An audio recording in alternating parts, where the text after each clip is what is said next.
Bonjour à tous et bienvenue, notre invitée, la secrétaire d'État chargée de la santé, Nora Berra. Bonjour Madame la Ministre. Bonjour Laurent. Ça nous fait plaisir de vous voir. Moi aussi. Vous êtes ravissante. Merci. Je ne vais pas vous faire un plan brague, mais c'est vrai que pour une ministre, vous êtes belle. C'est pas sympa pour les autres, mais j'avais envie de le Les dire. pauvres. Non, mais moi je prends les compliments comme ils viennent. C'est toujours, ça flatte un peu L'ego. Mais oui, Et ça fait rassure du un bien. peu, ce qu'on fait souffrir en ce moment, j'ai l'impression. On en parlera un petit peu plus tard, mais pour l'instant, vos petits camarades, ils sont pas très gentils avec vous, Nora Berra. Chacun est devant sa responsabilité. Nora Berra, la politique, c'est une drogue dure. Non, je ne considère pas que c'est une drogue dure. Je crois qu'on peut s'en passer. Il faut savoir en tout cas quitter la politique au moment opportun. Tant qu'on a des convictions, tant qu'on croit qu'on peut effectivement porter ces valeurs-là, les valeurs qui, en tout cas les miennes, celles qui m'animent, eh bien je fonce, j'y vais, rien ne m'arrête, je poursuis des idéaux. C'est le sens de mon engagement politique. Le jour où je me rends compte que je ne peux pas vraiment m'épanouir dans ce milieu politique, eh bien je ferai autre chose. C'est compliqué de rester authentique en politique, Nora Berra. C'est très compliqué. Très compliqué. Je crois pas, vous me dites le contraire, mais je ne crois pas avoir changé. Peut-être pas vous. Eh ben, Donc oui, mais sauf moi, vous, mais les autres changent. Écoutez, c'est pour ça d'ailleurs qu'ils ne vous épargnent pas. Ce qui me concerne, j'ai tellement conscience que les fonctions ou les postes ne nous appartiennent pas. J'ai tellement conscience que tout ça peut s'arrêter demain et que, vous savez, ça vous garde bien les pieds sur terre, tout ça. C'est très juste car on est bien plus longtemps ancien ministre que ministre en exercice. Donc à un moment, ça va s'arrêter vous concernant vous aussi. Lorsque vous dormez la nuit, est-ce que vous y pensez? Ah non, certainement pas du tout. Non, l'après-responsabilité, ça ne me préoccupe pas du tout. Non, vous savez, ma trajectoire politique, elle s'est faite de façon inattendue parce que ça n'a jamais été une stratégie de carrière. Quand je suis rentrée en 2001 en politique, on m'a inscrit sur une liste municipale. Quand on est venu me solliciter et que j'ai dit oui, je ne savais pas où cela allait me mener. Je voulais jouer un rôle modeste, je voulais jouer un rôle. Aujourd'hui, je suis ministre. On me le reproche assez souvent d'avoir eu cette ascension rapide. Pourquoi on vous reproche d'avoir eu cette ascension rapide? Pourquoi je ne sais pas. On se dit tout, si. Vous savez très bien. Pourquoi on vous le reproche? Il y a beaucoup de personnes qui auraient souhaité être ministre à un moment donné, parce que c'est un but, un objectif. Moi, ça n'a jamais été un objectif. Je suis ministre aujourd'hui, j'en suis très heureuse, je suis très honorée de la confiance qu'on m'a faite, mais je n'ai pas poursuivi cet objectif-là. Et donc, c'est d'autant plus savoureux parce que ce n'est pas attendu. Donc, je prends pleinement conscience de la confiance qui m'est faite. C'est pour ça que j'essaie vraiment de le faire avec beaucoup de sincérité, beaucoup d'engagement. Et j'ai conscience aussi que ça peut s'arrêter demain. Donc, contrairement à ceux qui espèrent arriver à cette fonction-là et qui finalement finissent par poursuivre un peu des mirages, parce qu'il faut reconnaître que tout le monde ne peut pas accéder à cette fonction-là. Quand ça vous arrive, c'est une chance qui vous arrive, c'est pas quelque chose qui doit se construire ou en tout cas une stratégie qui arrive à un terme de ministre à un moment donné. Je n'y crois pas. Alors on parlait de changement, il y a des choses qui changent déjà, la fameuse langue de bois en politique, c'est quelque chose qui est courant, qui est même d'ailleurs incontournable. Vous en faites preuve. Vous, Nora Berra, comme les autres, en général, quand on vous pose une question, bien souvent, alors il y a quelques phrases qui sont un peu creuses, il y a quelques réponses qui n'ont rien à voir avec la question qui a été posée. Vous en avez quand même conscience de ça. On vous l'apprend.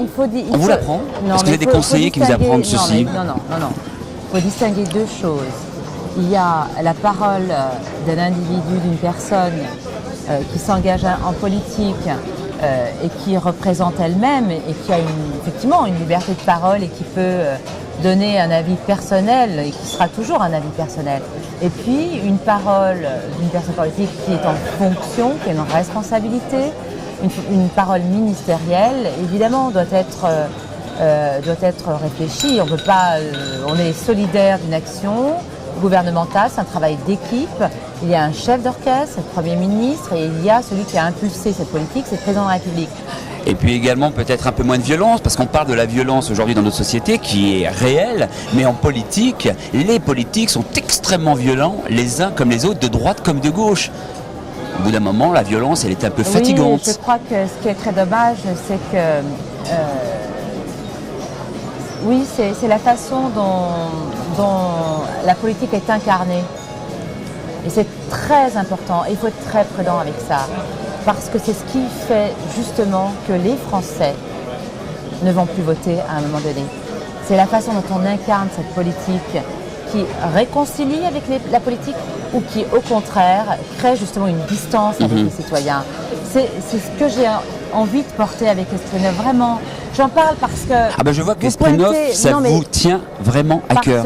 Mais ce qui me tient à cœur, on va en parler. Dans le club, c'est ce besoin de renouveau, ce besoin de rénovation politique, parce que les gens en ont assez. Il y a des abstentions dans plusieurs échéances électorales. Et pourquoi ? Parce que les gens ne se reconnaissent pas dans les individus. Nora Berra, vous pensez que Nicolas Sarkozy est toujours le meilleur candidat pour la droite et qu'il sera président en 2012 ? En êtes-vous convaincu ? J'en suis absolument convaincue. Vous en rêvez la nuit ? Non seulement c'est le président qu'il nous faut pour le prochain quinquennat et continuer les réformes structurelles dont ce pays a tant besoin et en finir avec cette vieille politique. Lui seul. Il n'est pas très jeune non plus, Sarkozy. Mais c'est pas une question d'âge. Ah bon. C'est quoi alors ? C'est une question de mentalité. Oui. D'accord. Donc il y a des jeunes à l'UMP qui sont déjà vieux et inversement des vieux qui sont jeunes. Bon, mais évidemment, c'est une bonne nouvelle. C'est une question de la manière dont on fait la politique. Depuis qu'il est là, Nicolas Sarkozy a essayé d'entraîner la France dans son dans un lendemain où effectivement on a réformé tout ce qui est ancien, passéiste. On est aujourd'hui dans une autre vision du monde, on est rentré dans un nouveau monde. Et le candidat le plus crédible, c'est celui qui a des vraies propositions pour ancrer notre pays dans l'avenir. Ceux qui proposent il y a des mesures qui sont encore du siècle dernier. Qui par exemple, un nom du siècle dernier qui fait des propositions. François Hollande aujourd'hui. Ah d'accord. Donc lui, que ses propositions. Plus très jeune et déjà vieux dans sa tête. Exactement. D'accord, non mais on va lire ce que vous dites du moins. Ce sont des vieilles recettes. Aujourd'hui, il faut avoir la responsabilité. Il faut avoir le sens des responsabilités pour proposer aux Français des mesures crédibles. Nora Berra, on se dit tout ? On se dit tout ? Vous voulez pas me répondre ? Bien sûr. Ah oui. Parce que je vous ai senti ému à un moment et j'ai failli être aussi ému et pas osé vous poser la fameuse question. Êtes-vous victime de la discrimination au sein de l'UMP dans le cadre des législatives, Nora Berra ? Je dirais que je suis victime de certaines réactions conservatrices qui essayent de délégitimer ma candidature. Qui sont ces gens ? Justement, qui sont si méchants avec vous. Moi, je ne les connais pas. Ce sont lesquels ? Vous les reconnaîtrez. Qui, par exemple ? Je ne vais pas nommer des personnes. Si vous ne voulez pas parler de nom, éventuellement, ne parlez pas de nom, mais ce sont vos amis de l'UMP ou ce sont les autres ? Mais les autres observent en rigolant ce qui se passe à l'UMP. C'est un boulevard pour nos opposants, évidemment. Je crois que la récréation aurait dû se terminer il y a bien longtemps. Je voudrais et on voudrait comprendre ce qui se passe dans cette 4e circonscription, puisque selon les informations que nous avions au départ, c'était plutôt une bonne nouvelle, Nora Berra. Mais moi je trouve toujours que c'est une bonne nouvelle. Alors ça veut dire quoi ? Non mais ça veut dire quoi ? Vous laissez tomber, vous partez éventuellement défendre les couleurs de l'UMP dans une autre circonscription, ou vous allez vous accrocher à cette 4e circonscription et l'obtenir à un moment ou à un autre ? Mais aujourd'hui c'est une question de principe. Alors ? Donc aujourd'hui je reste sur ma candidature qui s'est portée sur la 4e. La seule candidature que j'ai officialisée se porte sur la 4e circonscription. Et vous êtes acteur au sein de votre famille qui, eux, disent que vous tentez de passer en force. Vous leur répondez quoi ? Ça peut être aussi interprété comme ça. Mais ils pensent ce qu'ils veulent. Mais pourquoi ils ne prennent pas acte de ma candidature ? Et pourquoi ? Allez leur demander. Nora Berra, je vous le demande à vous. Vous le savez très très bien. Nora Berra, pourquoi ? Concrètement, pourquoi ? Là, vous n'osez pas me répondre. Hein. Regardez-moi dans les yeux, répondez-moi. Répondez-moi. Non, mais pourquoi ? Non, mais sincèrement, pourquoi ? Mettre vos origines en avant, pour certains, c'est un peu léger. Alors attendez, on va être très clair. Attends, là, on y va alors, très bien. Donc je vous écoute. On va être très clair sur cette question. Des propos m'ont été tenus et je peux vous les livrer. Livrez-moi-les. On m'a, il y a quelque temps, dit les candidats de la diversité démobilisent notre électorat. Vous prenez ça comment? Ce sont les gens de l'UMP qui vous disent ceci.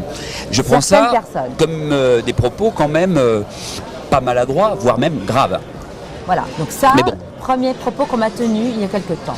Plus récemment, on me dit, vous comprenez, dans cette circonscription, il y a un certain électorat, il faut faire attention au profil du candidat. Ah, c'est-à-dire, les gens sont comment dans cette circonscription? 6e arrondissement, les beaux quartiers de Lyon, voilà. Donc on n'a pas le droit d'avoir quelques origines, voilà.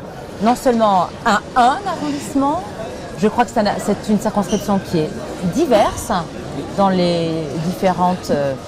Puis a priori, vous présentez bien, Nora Béra. Mais je vais vous dire une chose. Mais je suis très bien accueillie partout. Ah, bien sûr. Je suis très bien accueillie partout. Mais pourquoi alors? Moi, ce qui m'intéresse, c'est les militants, les Lyonnais, les gens du terrain qui m'intéressent. Et moi, je constate avec plaisir que les citoyens dans cette circonscription, où que j'aille, me réservent plutôt un bon accueil. Donc vous ne lâchez pas, vous irez jusqu'au bout et vous souhaitez être la candidate de l'UMP dans la 4e circonscription. Mais l'arbitrage de la commission d'investiture, je ne vais pas préempter leur avis. Je crois qu'il faut respecter les membres de la CNI. Nous verrons comment ils comptent. Et la position de votre ami Michel Avart, que vous soutenez en permanence, vous le soutenez pour cette ambition justement d'ici 2018 d'être le leader de la droite à Lyon, oui, au municipal. Oui. Il vous soutient? Il ne m'a pas soutenu. Et pourquoi? Il ne m'a pas soutenu parce qu'ils ont, les parlementaires, certains parlementaires du Rhône, la majorité ont signé une pétition contre ma candidature. Donc, Michel Avart a signé contre votre candidature. Bien sûr, pourtant, on pensait que c'était vraiment votre ami et qui moi, comptait sur vous. Cas, je suis amie et vous avec... ne pouvez pas compter sur lui. Non mais c'est quoi cette histoire? Moi, je suis amie avec tout le monde. Je n'ai de problème avec personne. Vous êtes trop gentille. Personne. J'ai de problème avec personne. Vous êtes trop gentille. Mais je vais pas, vous avez vu, je vous ai dit tout à l'heure, je ne me changerai pas. Je ne compte pas changer. Je suis moi-même, authentique, sincère. Ceux qui me créditent d'arrière-pensée se trompent. Michel Avart s'est trompé. C'est-à-dire, d'arrière-pensée, soyez précise, c'est-à-dire éventuellement, vous aussi, pourquoi pas, une échéance importante, 2014, ça vous parle, les municipales à Lyon, c'est un vrai combat éventuellement que vous pourriez mener. Jusqu'à présent, c'est votre ami Michel Avart, qui lui ne vous a pas soutenu visiblement, qui a besoin de votre soutien. Est-ce qu'en 2014, vous allez soutenir ou éventuellement, vous allez décider peut-être aussi de prendre une position différente aujourd'hui? Non, mais sans langue de bois, comme vous dites. Oui, sans langue de bois. Comment on fait? Alors attention à la réponse, parce que moi, si vous me fatiguez, au bout d'un moment, je vais vous le dire. Alors, Nora Béra, réponse. Je vais vous dire. Oui. Michel Avart a décidé de ne pas me soutenir pour ma candidature législative. Il a eu bien tort parce que je lui ai témoigné de mon soutien indéfectible pour sa candidature au municipal. Ce que je sais, c'est que je ne suis tenue à rien dorénavant. À rien. Donc maintenant, je me sens plutôt libre vis-à-vis de Michel Avart. Être maire de Lyon, ça vous plairait, oui ou non? Pour le moment, je vous dis, je n'y pense pas. J'ai compris. Et ça ne me fait pas rêver aujourd'hui. Mais est-ce qu'éventuellement être maire de Lyon en 2014 ou bien plus tard, c'est une fonction qui vous plairait d'exercer? Je ne sais pas. C'est oui, c'est non. Je vous dirai plus tard. Regardez-moi. J'ai d'autres échéances pour le moment qui me préoccupent. Je sens un oui. Mais il est lointain, mais je le sens comme un écho. Non, plus sérieusement. C'est peut-être un espoir de votre part, c'est ce que vous espérez peut-être. Je vous propose tout simplement cette fois-ci, Madame la Ministre, de passer un questionnaire de rapidité. Quel est l'atout de... La question. Ah ouais. Réponse aux tortures. Bah oui. Ah oui, c'est torture. Vous n'allez pas dire que vous aimez ça quand même. Bon, alors, quel est l'atout séduction de Nicolas Sarkozy? Réponse courte. On peut légèrement développer, mais pas trop. Sa gentillesse, il est gentil. Ouais. C'est un vrai gentil. Ouais. Quelle est la toute séduction de François Hollande? Il faut lui en trouver un. Je ne le connais pas personnellement, oui. Mais les gens qui m'en ont parlé me disent il a le sens de l'humour, il est sympa, mais en tout cas il ne le démontre pas. Là, en ce moment, quand non. Nora Berra, je vous parle éventuellement d'une de ses qualités, un trait de son caractère positif. N'allez pas me chercher quelque chose de négatif. Donc, vous m'avez dit son humour. Ce que les gens me disent, c'est qu'il a le sens de l'humour. D'accord. Et c'est votre style de mec? Pardon? Ça serait votre style de mec? Pas du tout? Non, pas du tout. Non, mais on ne sait pas. Hein. Éventuellement, je peux vous poser des questions pour être un petit peu intéressé pour savoir ce que vous aimez. Si vous étiez coincé dans un ascenseur avec Marine Le Pen, que lui dites-vous? Eh bien, je dirais toutes mes 4 vérités. C'est-à-dire? En 4 mots. En 4 mots, je lui parlerai de cette volonté farouche qu'elle a de diviser la société et de prôner la haine. Quelque chose qui m'insupporte. Alors, quel homme politique ne m'aime pas. Quel homme politique vous fait craquer? Non, mais ils ne font pas craquer. Là, vous avez peur de répondre. Hein. Vous avez peur parce que vous dites, ça y est, si je dis quelque chose, ça va être repris, ça va faire le buzz. Nora Berra, elle est craque pour Nicolas Sarkozy. Mais on s'en fout, pardonnez-moi un petit peu ce langage trivial, mais bon, alors, on y va. Quel est votre chanteur préféré? Mon chanteur, vous savez, moi, j'étais très Beatles, donc, oui, mais c'est bien. Les Beatles. Donc voilà, c'est pas mal. 4 mecs d'un coup, c'est. Non, mais 4 mecs d'un coup, c'est bien. Au moins, comme ça, il y a des diversités. Votre juron fétiche? Fétiche, celui qui me vient spontanément, c'est merde. C'est pas grave. Voilà. Vous savez que ça peut même porter chance. Voilà. Oui, absolument. Ouais. Votre plus gros défaut? Je lâche pas facilement. Ah oui? Ah ouais, je suis tenace. Tenace. Et donc ça c'est un défaut, ça peut être aussi une qualité parce qu'en politique ils ont toujours un défaut qui est une qualité. Tenace, c'est plutôt une bonne chose. Ça peut agacer. Vous n'avez pas autre chose, un peu plus désagréable? Eh bien quelque chose. Vous n'êtes pas un peu chiante? Un peu chiante, oui. C'est vrai, ouais. Non, mais enfin, je chante parce que je suis tenace, parce que je lâche pas. Et votre plus grande qualité? Ma plus grande qualité, je dirais que je sais écouter. L'écoute. Ah, c'est une belle qualité, c'est vrai. Si vous deviez noter votre jalousie sur 20, vous mettez combien? Je dirais 12. 12? 13.